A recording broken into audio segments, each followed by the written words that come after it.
geoscience professor who is interested in hydrology. And I'm sure she can tell you a little bit more about it today. But thanks for coming.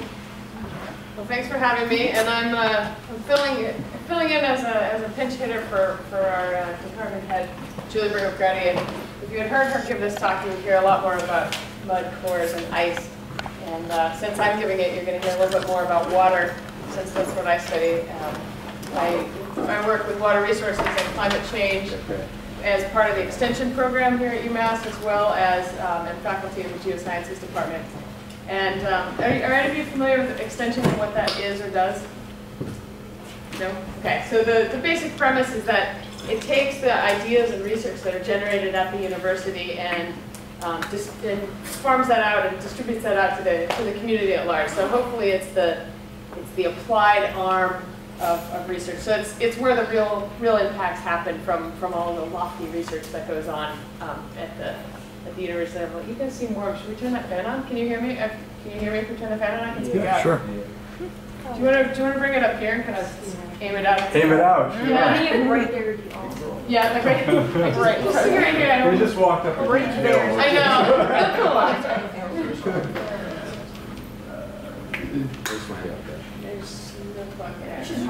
There's one right behind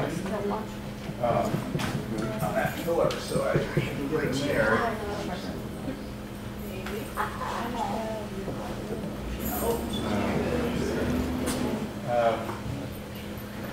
I see it. Why don't I put it on that one, and I'll just aim it back this way.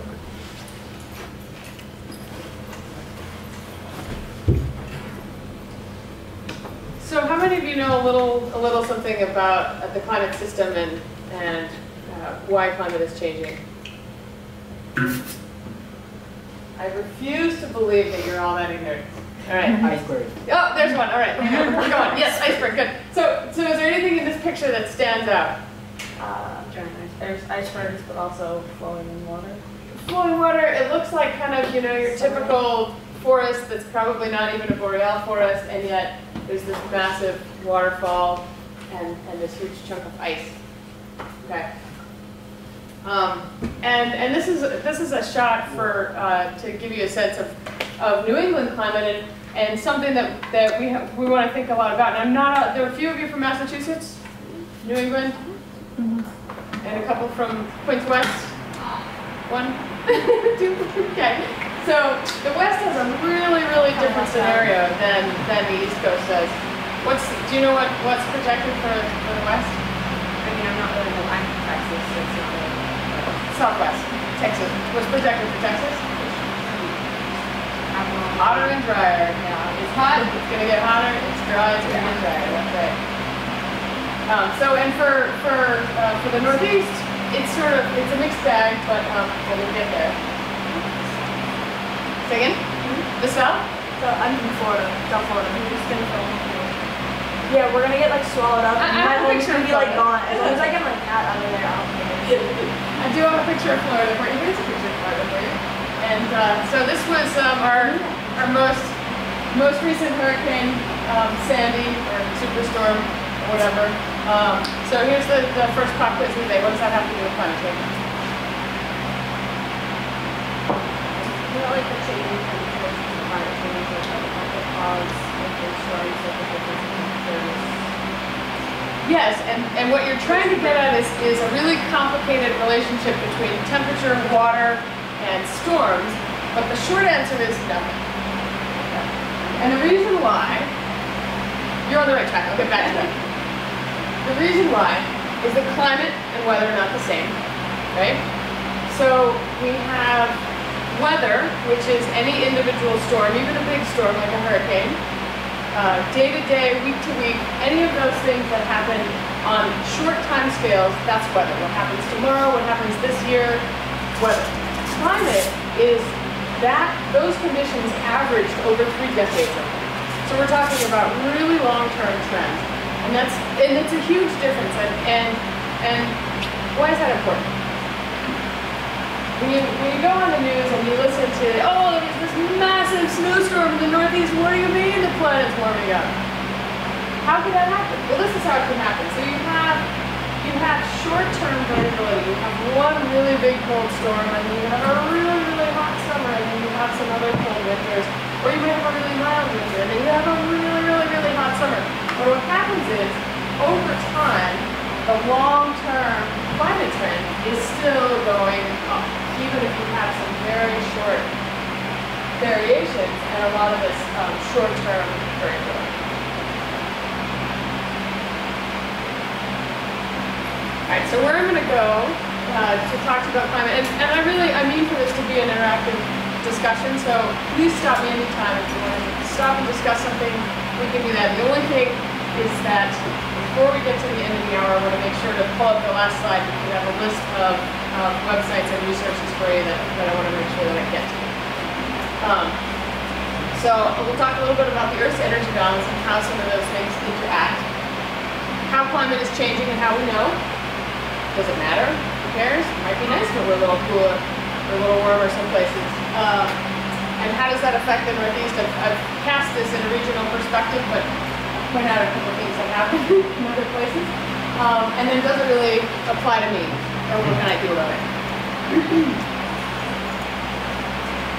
So there are a lot of different organizations. We did just a few, and I have more on the last slide, of organizations that study and look at climate change, and it's a really broad spectrum of people, industries, and institutions that are looking at climate change and are interested in it, and it really extends its tentacles into lots of different parts of daily life.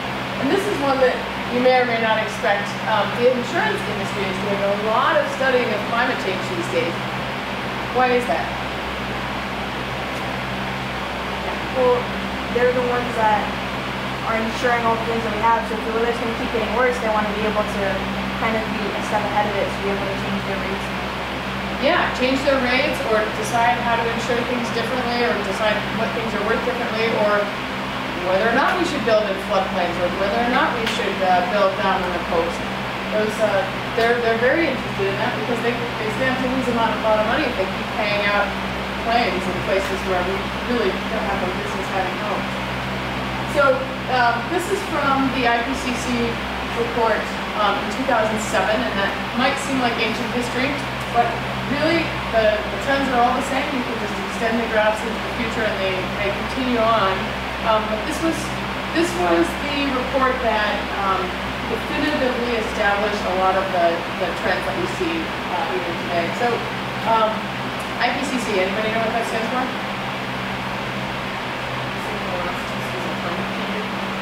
Yes, they are. So it's the Intergovernmental Panel on Climate Change, and it is comprised of scientists around the world from 150 some odd nations, and scientists of all persuasions have come together in this panel to try to summarize what's happening over the globe and see if there are consistent trends around the globe, and as it turns out, there are.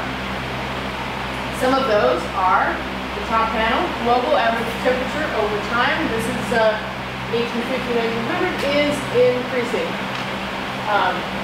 Global average sea level is also rising.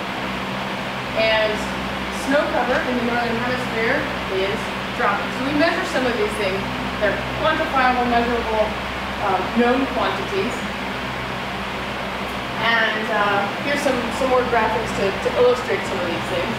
So this is a bit of a complicated plot of the hottest temperatures and coldest temperatures on an annual basis. So you take a year, you average all the temperatures together, and you get a maximum and a minimum temperature.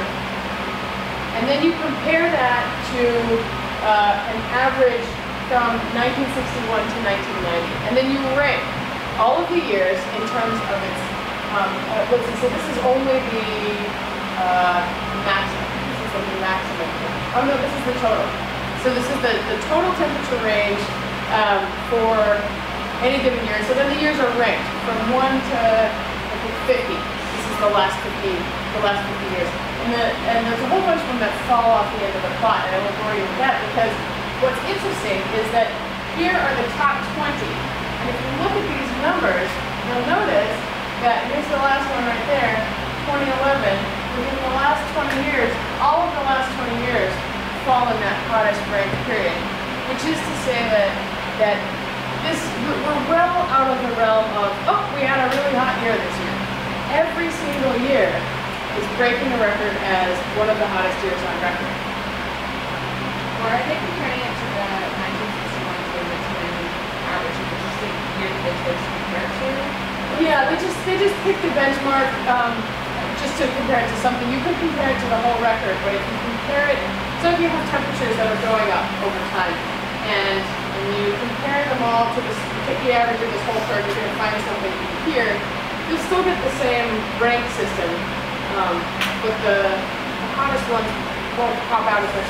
It still will be a significant trend. It's just you have to pick a baseline somewhere, and so that's the baseline that was chosen.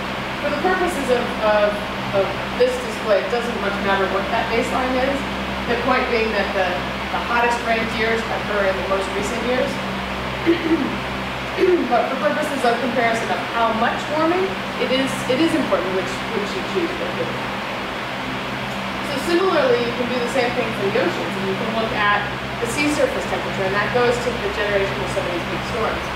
So we see sea surface temperatures rising. So here, the red lines here show the sea surface temperatures. That's down to a depth of 2,000 meters, and then the black line shows the deep ocean from 700 to 2,000 meters. So even temperatures in the deep ocean are going up. What does it matter? Other than, so we've got generation of large storms. Why else does it matter that the oceans are getting warmer? Different species of elements Coral reefs are very sensitive to a very particular temperature window. Yep, go ahead. Like push the coastline a lot more and bring it back and maybe like interfere with wind currents. It can affect some of the wind patterns, the sea temperatures. Yep. It affects like the species that are living in that water, because some of them they want the colder water, so they won't be like as close to the shore. Yep, that'll change where creatures go. How about shells? Where's shells going to go? And that kind of sand is made of what? Calcium carbonate. Shells are mostly made of calcium carbonate. And so when you have a beach that is made out of shells, it's also calcium carbonate. And calcium carbonate has a CO3 in it. And if you take off CO, then you end up with CO2, which is carbon dioxide. The oceans also absorb a lot of carbon dioxide. And they do that as a strict function of temperature. So a lot of carbon dioxide goes into the oceans, and that balance is very much affected by temperature. Here's another thing that I'll get back to that. There's another thing that we measure, and that's sea level rise. So I've got here 3 different kinds of records for sea level rise. Proxy records, I'll get into those in a minute. That's for the past where nobody was around. Once we started having some sort of instrumentation, we have tide gauges. That gives us a sense of it, and then in the green here is our satellite data, where we have very precise information on sea level from satellites. Differences there, and then here is the broad window of future scenarios. What is that? Does anyone know where that big broad window comes from? And I don't know that I have that plot, so I can show it to you. Has anybody seen a graph like that before? Scenarios, one of whatever it is. So you've got the concept. It's future predictions of future climate from computer models, and it's based on what we do now. So whether we continue business as usual and burning on fossil fuels at the rate that we are and dumping that CO2 into the atmosphere, we get some of these the high end of the curve, and if we do something about it, we might be able to track the low end of the curve. Yeah, that's exactly right. And then this blow up here is showing you both the current years, but also the comparison between those tide gauges and satellite data. See if they compare. All right. Here's a vocabulary word for you. Anthropocene. What does it mean? Okay, how about this part? Anthro? Human, thank you. And then scene, this is an epoch or a period. So this is, the geologic time scale is very long. How old is the Earth? 1.5, 4.6 billion years. Yeah, excellent. And so along that geologic time scale, it takes us humans a long time to show up. When do we show up? When does life show up on the planet? Right. So, about 2 million years, where we get the first, little teensy tiny critters, but life as we know it, humans don't show up until way later. We're a teeny tiny chapter in Earth's history. However, since sometime, we'll talk about it in a second, we've actually come to a point where we're naming the current time period the Anthropocene because we are the dominant characteristic of that time period. We are affecting change on a planetary scale. So there we go. We are the Anthropocene.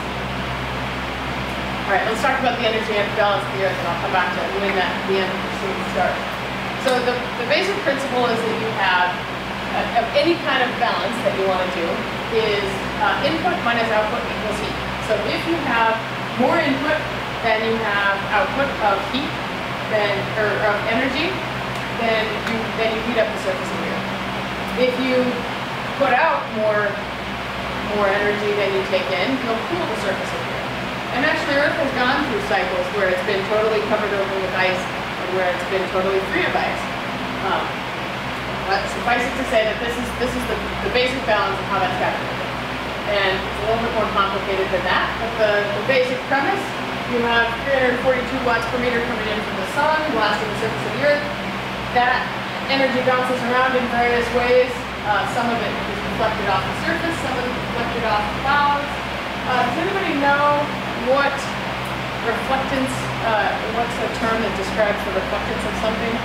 Clouds, ice. If something is very reflective, it's said to have high, what is this term for? Albedo. So when you're talking about climate, you'll hear that term a lot, and it has to do with how reflective something is. And that becomes important for feedbacks and for ice and clouds in particular. And so then you have some latent heat that is absorbed by the planet, some is emitted back as surface radiation back to the sky. And then here's this greenhouse gas. I think I have another. Which shows that. Oh yeah, here's our greenhouse gases. And this is the relative percentage of those guys. I'll get back to that in a second. So within that energy balance, there are a number of different factors that cause either net heating or net cooling. So in that energy balance, we know that some of those things cause heating and some of them cause cooling. So greenhouse gases are these top four up here, and all of them cause a net heating because what they're doing is they're right in here. They cause some of the radiation that comes off the surface of the Earth to bounce off the greenhouse gases and come back to the Earth, go up and bounce back. So instead of escaping back to space and cooling the planet off, they bounce right back and heat us up. And then there are other things that cool us off. So clouds are kind of an unknown. They can both clouds per se can cool us off as well as heat us up. But the direct effect of clouds is energy bounces off the clouds and goes back to space, or it shields us from some of that incoming solar radiation. So that cools us off as well. And then solar irradiance by itself and some other things. This is again from the IPCC report. You can go and look at all this stuff in gruesome detail, which, but the net result, and this is as of 2007, but the net anthropogenic forcing, if you will, towards the imbalance in net energy balance, towards the warming side of things. So we have more input than we have output. is on the order of 1 to 3 watts per meter squared. And remember I said there's 342 that comes in from the sun. So it seems like it's not that much. But if you add up this 1 to 2 watts per meter squared every single minute of every single day, it does add up in a heavy effect. And that's due to anthropogenic causes. So how do we know we're responsible for it? Well, we can measure a whole bunch of other things. And we have the dubious distinction of having hit the 42nd Earth Day in 2012 and the 43rd, hitting just about, I think today we've crossed the threshold. We are now, how many parts per billion carbon dioxide in the atmosphere? Anybody know? 400.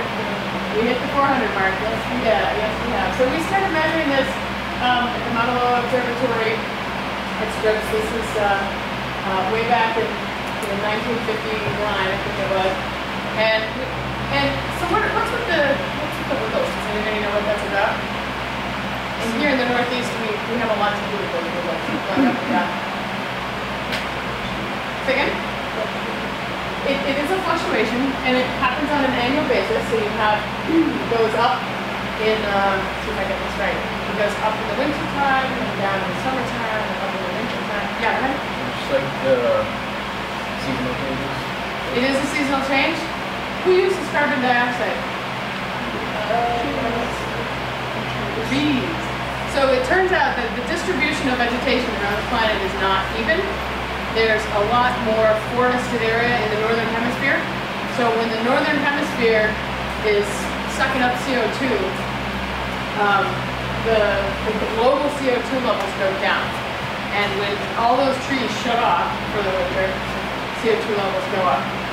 And that's the annual fluctuation. And that happens every year regardless. So this is another good example of the short-term variation, weather, if you will, versus the long-term trend of climate, which you can very clearly see is dropping towards the stars as we go. So we've and this measurement here is not taking into account the amount absorbed by the ocean. So this is what's in the atmosphere, but the carbon loading of the oceans is also going up. All right, so that we can measure. Here's my little diagram about the greenhouse effect. You can think about sitting in your car, and here's your windshield, and that windshield is keeping some of that warm radiation inside your car, and that infrared emission is what's blocked from leaving. Infrared, what's infrared? Electromagnetic radiation. Think of it as heat. So the infrared radiation is heat, it's thermal. The infrared camera, thermal infrared camera, that's exactly what that is. So the greenhouse gases, what they do is they have a spectrum, they have a wavelength, if you will, that blocks that infrared radiation from getting back out to space, which is why when the atmosphere is saturated with that, and that the infrared radiation is trying to get out, the heat's trying to escape the Earth, it can't get through the greenhouse gases and it bounces back, just like when you're sitting in your car with the windows closed on a hot day, it keeps heating up, it's a feedback, it's a positive feedback. So that's how that works. All right, so we can measure these things, and here we are we've got 10,000 years before present, up to more or less the present day, and you can see that over long time scales, these things are relatively constant. Here's carbon dioxide, methane, nitric oxide, a couple of nitrous oxide, these are all greenhouse gases, and then as soon as you hit a certain time period, those start rocketing up to the sky. And here's another example of those. Oh, look at that. That coincides with world population. And you can see 1, 2, 3, 4, 5, 6, 7, there we are, 7 billion, and here's our axis of carbon dioxide. We're up there at 400. There's the greenhouse gases and the relative percentages of those in the atmosphere. So what happens? What happens around this time? So population increases. What else happens that's causing all those greenhouse gases to go up? Does anybody know? What did we start doing? Technology. It is. It's the Industrial Revolution. So James Watt invented the steam piston engine in 1784, and then we started building a lot of those. But really, it's this one when Benz and Daimler invent the first petrol-driven internal combustion engine that all these things really head for the start. So this is when we start burning fossil fuels right here, and all those concentrations really start to go up. So that's a pretty clear footprint. So if you had to pick a point and say the Anthropocene starts here, you might pick one of these dates, something like that. All right, so temperature and carbon dioxide in the atmosphere. So people ask, well, it's been this warm before, right? And we've had carbon dioxide in the atmosphere before. It's true, we have. And there's this close correlation between temperature and carbon dioxide. Any idea how we know that?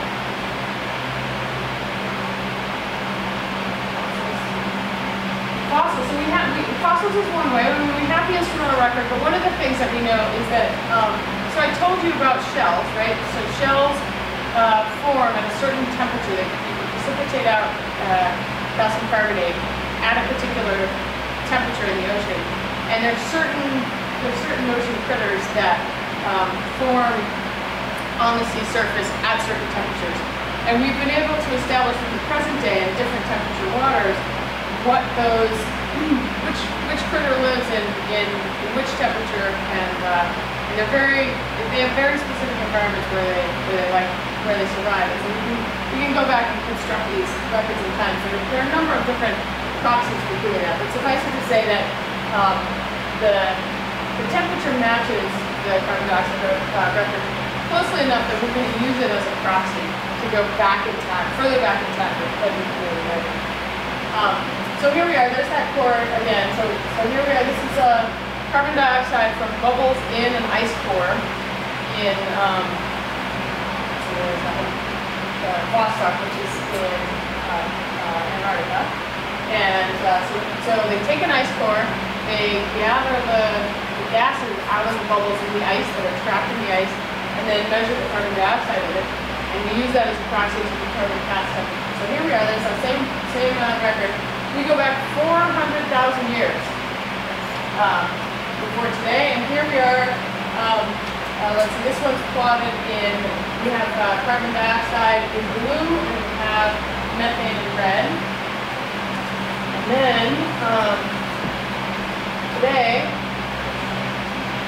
this goes up to, well, that was 2005 was at 380, and now we're up at 400.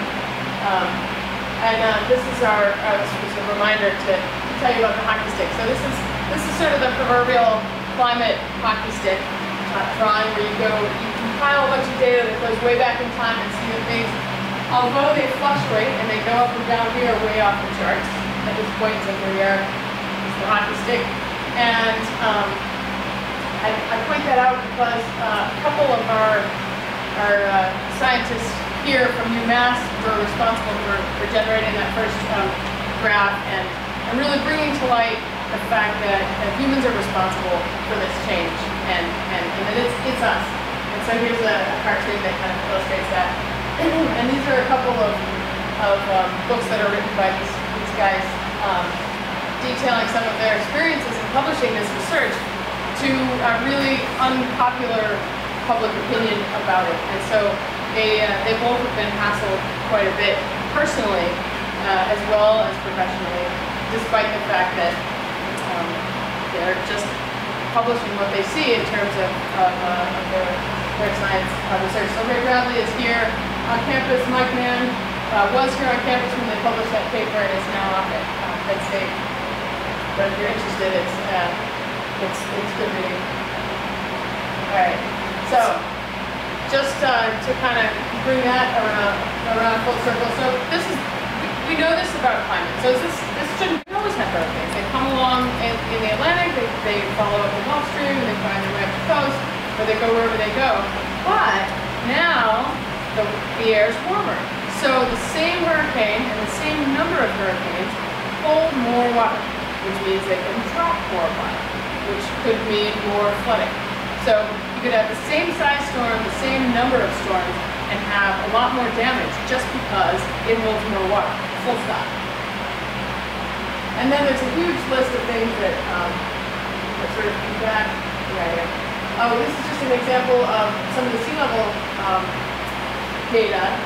And while the global trend is that sea level is rising, it isn't rising the same everywhere. That seems weird. Why is that?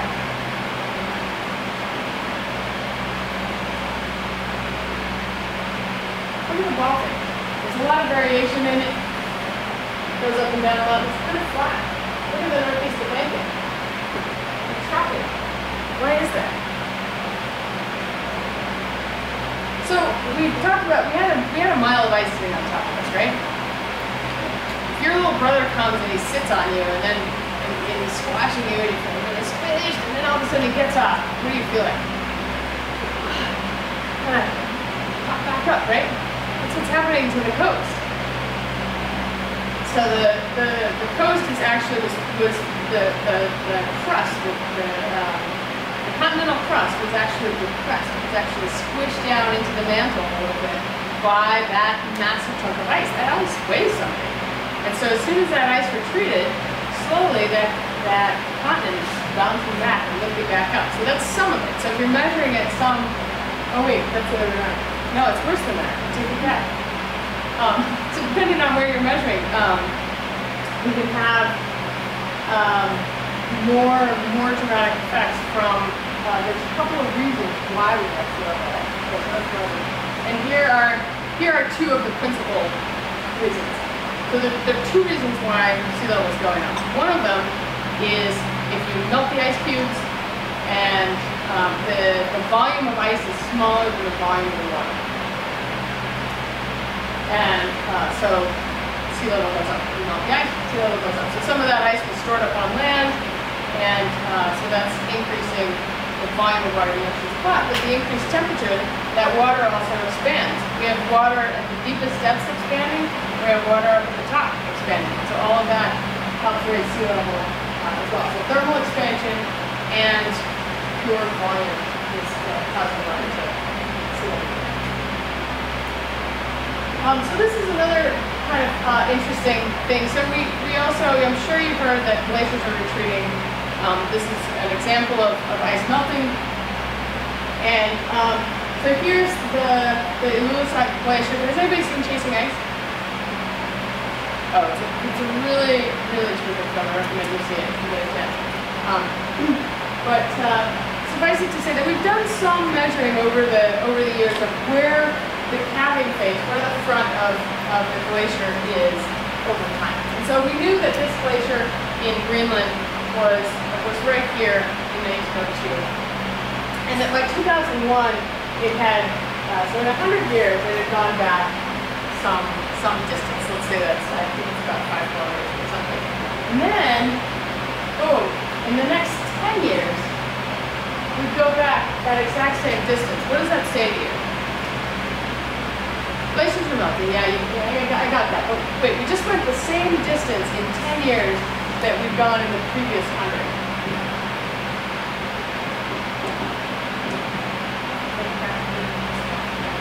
We just stepped on the gas. We accelerated that rate of melting. Right, there we go, there's the 10 years. And so what happens when you accelerate, so we're melting the glaciers and we're melting them faster than we ever have before. And I say we because why?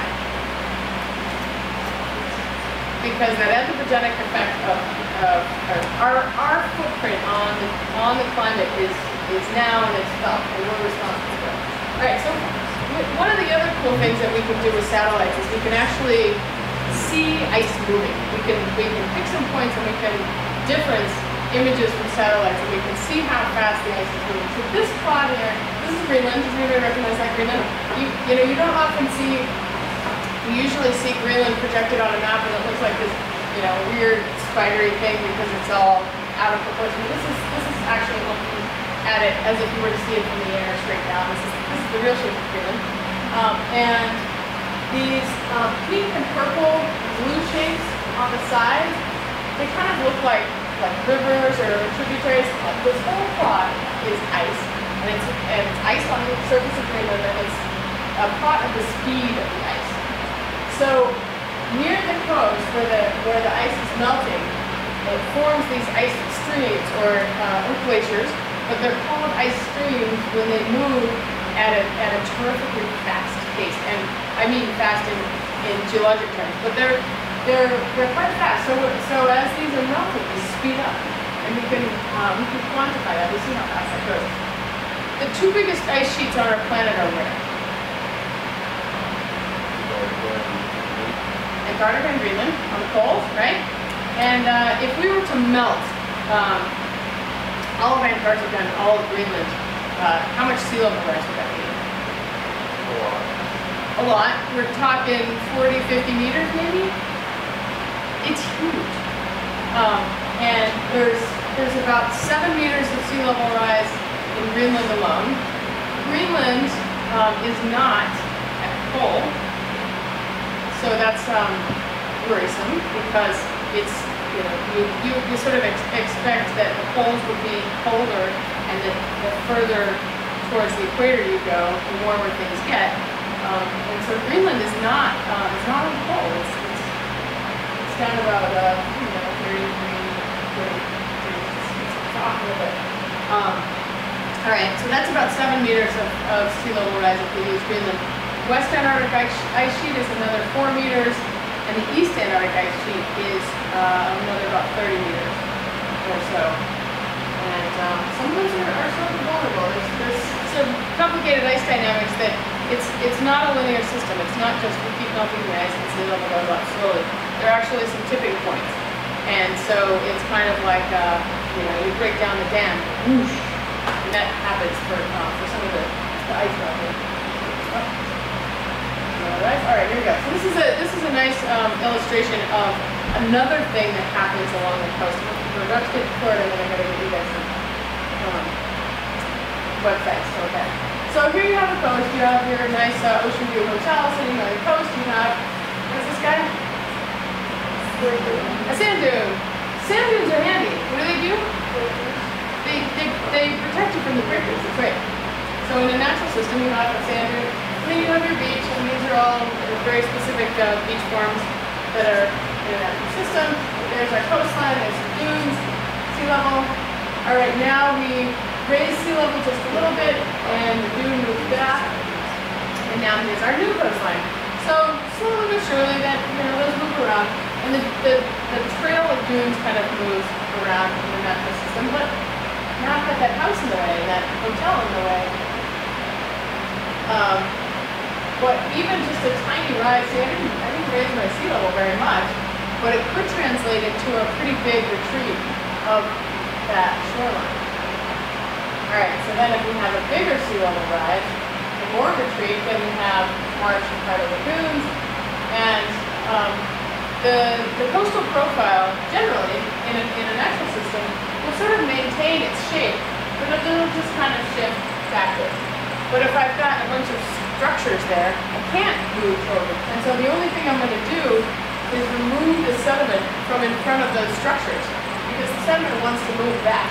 Dunes want to move back, but they can't because I put my house there. I put my foundation there. So here we are, and as sea level rises, I can keep building taller and taller stilts.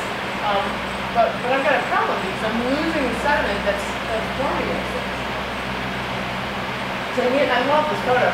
This really shows you what happens. And here's a place in New Jersey where you've got all this human settlement that's causing that frontage to stay put, when what it really wants to do is to shift back. And here's the natural system shifting back like that. So why is it that we're still building homes on the coast? I can tell you why. I want a house by the beach. It's great to live by the beach. What's not to like, right? But it's kind of irresponsible in terms of the footprint it has on the natural system. And I don't think we didn't always realize what that footprint was, but now we do. it's coming from. Here we go, there's my mountain photo. All right, so 1 meter change in sea level, all of those areas in red are subject to flooding mitigation. And there's this is San Francisco, big Boston. We've got a lot of our key landmarks are all underwater. Under some changing scenarios. Here's Cape Cod, and this is, now we're in feet, but this is for 5 to 30 feet of sea level rise. Cape Cod, incidentally, is the frontal lobe of a glacier, one of those glacial fingers that came down. It's just a bunch of sediment that the glacier kind of pushed along with it. It's called terminal moraine, and it just lumped it in. That's why it has that weird shape. You can imagine a big lobe of ice sticking down in there. In other places that are much lower to the ground, much closer to sea level, we're talking 17 million people could be displaced by 1.5 meters of sea level rise like that. What about the Nile Delta? There's 6.1 million people and a huge amount of cropland in the Nile Delta. Alright, and I think, in the interest of time, I should probably just skip forward here. So the other thing, just quickly, well, this just goes to show you that we don't learn our lesson, but so the other thing about sea level rise is, okay, so you had a big storm surge from one of these hurricane events that slants into the coast, and it's damaging and dangerous, and you can kind of protect for it. But as soon as sea level's up a little bit higher and that coastline is a little bit further back, that same storm doesn't have to be more intense, but it is, you know that. Even if it's the same intensity, it will cause a lot more damage just because it can move further in and it's higher up. So that storm should be higher. So this is a typical overtopping that dune tried to migrate back. Oh, those pesky houses were in the wrong place at the wrong time.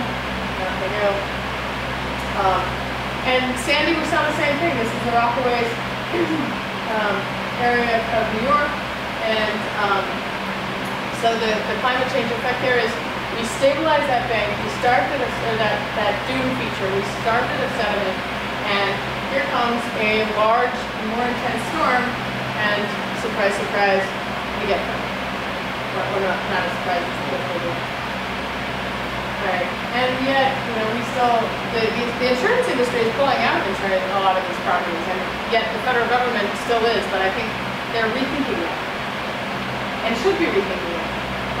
So a couple of things that I think in terms of, I don't want to leave you totally depressed and it's, there are some things we can do. So one of the things would be, we really need to start asking questions about where we have houses and where we insure houses and where we're willing to do that.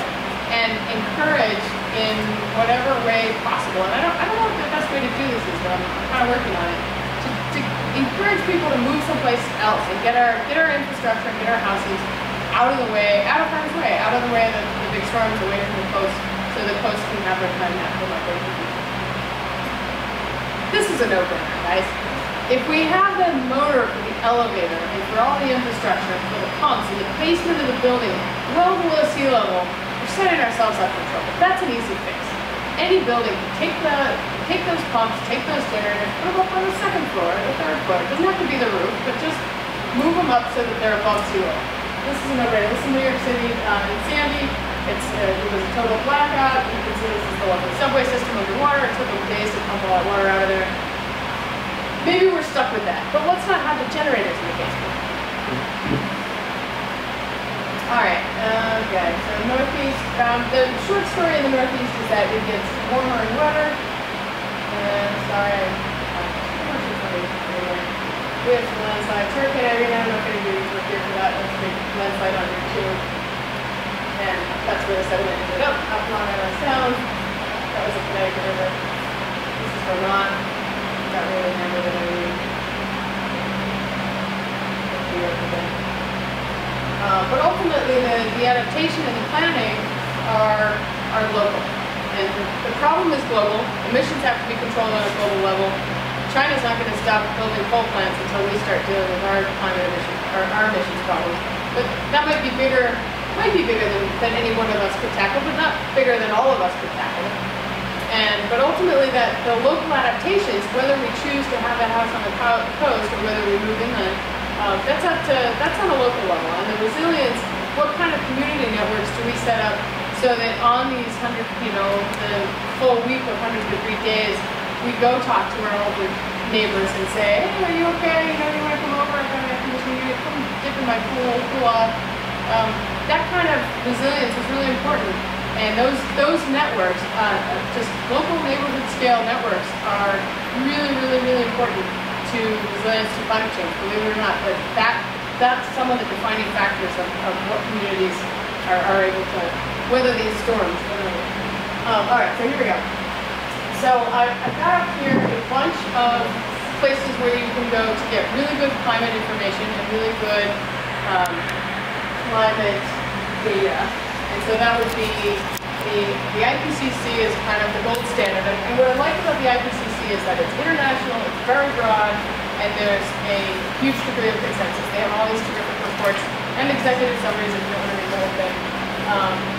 NOAA, the National Atmospheric and Oceanographic and Atmospheric Association, has a whole climate section. EPA does, and each of them has some educational component that they've set up for really understanding more clear graphics. RealClimate.org will give you also really good climate information. Climate Central goes through and talks about some of the latest news in climate science, but distilled into a really digestible format. And probably the most activist organization I have up here is 350.org. Does anybody know Bill McKibben? You know about that? Well, yeah, I've been there, on their notes and stuff. It's really interesting. It is. And what's the basic premise? What's Bill McKibben trying to encourage folks to do? Well, it's pretty much like, I don't know how exactly I do that, but it's like a lot of like, talk about divestment. What does he mean by that?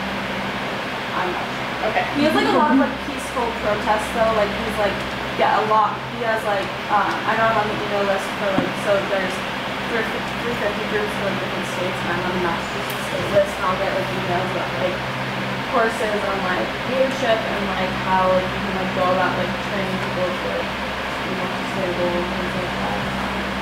So a lot of those little things help, but the big one, this sort of big ticket item on 350 is divestment. And what that means is the reason why the petroleum industry and coal industry is so powerful, and why that lobby is so powerful at keeping our government from making any kind of reasonable changes or reasonable climate legislation, is because we're buying it.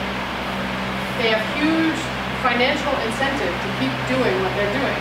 We keep paying them to do what they're doing. And the point that Bill McKibben is making is, if we take that money away, we're the consumers. We have that power. Take that money away, give it to solar energy, give it to wind energy, invest in alternatives. If we're investing in alternative energies instead of fueling the petroleum economy, they won't keep doing what they're doing. All of those companies have investments in alternative energies, but they're not using them because we keep paying them to buy petroleum and to use petroleum. So and his thought is that, particularly in large college campuses like this, you could get a critical mass of students together and have the students say, we don't want your endowment for the university to live in petroleum-based industries. We want you to divest, de-invest, take your money out of the petroleum industry. Don't buy into the petroleum industry for the investments. And so if big institutions start taking their money away and investing elsewhere, then some of the air will come out of that balloon and it will become less and less tractable financially. Well, I said on the website there's like a lot about like there's like packets you can like print out on like helping them get your community on like divesting no matter like how big it is, whether it's like your school or like your town or whatever it is. Nice. And it does matter. It does matter. We can't burn all the fossil fuels. We know that we have a lot more fossil fuels on this planet than we should burn in our best interest. We will exterminate ourselves if we burn every last bit of fossil fuels on this planet. All right, I should let you guys go. Thanks.